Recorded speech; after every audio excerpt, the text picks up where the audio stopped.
Now, if you're like me, it always seemed that there were basically there were a couple of areas where Trump had good instincts.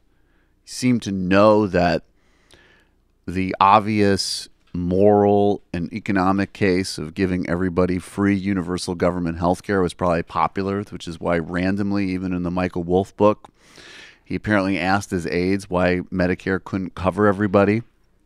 Obviously, doesn't know anything, and he's a totally despicable person, so he's completely on board with all Republican efforts to destroy people's health insurance and make things even worse in an already disastrous private insurance situation. And basically, besides that, I mean, he pretty much doesn't know anything. He is an idiot in many, many ways. I'm also lazy, so if we can just do the Medicare and I can go home. If we could just, I think that healthcare is gross, and if we could just give everybody Medicare, and I could go talk to Tom Barrack while I eat a cheeseburger, and then maybe give another go at Tillerson's wife, that would be great. But there were two areas where it seemed like he sort of, by Trump standards, which meant that he still pretty much didn't know anything, seemed to kind of know something.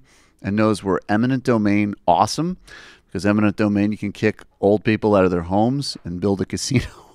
And also libel laws. They really need to be toughened up, presumably on people that do honest reporting about his just sort of unending lack of ethics and connections to the mafia and, you know, daddy issues and sexual assault and everything else. All of the stories swirling around Trump. Presumably not, as Matt pointed out earlier, he wouldn't want libel laws applied to him, presumably, toughened libel laws. But he seems to have a real fixation with it. And now with the Michael Wolff book coming out, he's back at it. Here is Donald Trump talking about the area where he probably has the most policy fluency, restricting the rights of the free press to cover him. We are going to take a strong look at our country's libel laws so that when somebody says something that is false and defamatory about someone, that person will have meaningful recourse in our courts.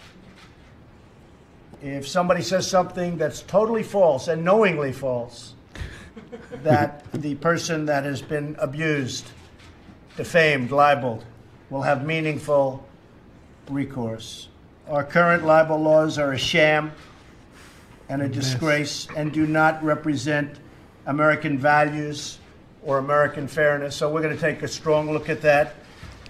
We want fairness. You can't say things that are false, knowingly false, and be able to smile as money pours into your bank account. We're going to take a very, very strong look at that. And I think what the American people want to see is fairness. So I was born in Africa and wiretapped you? Okay. Yeah, bring on the new libel laws, you orange-faced prick. That's a great thing. I mean, it's like, I just love the fact that, yes, if this was applied to him, I mean, the guy, when he's not threatening people that have accurately reported about him, he's basically arguably libeling everybody else.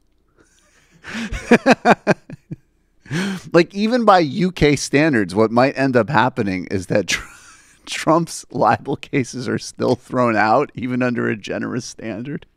And then all of a sudden, he's just getting sued for libel constantly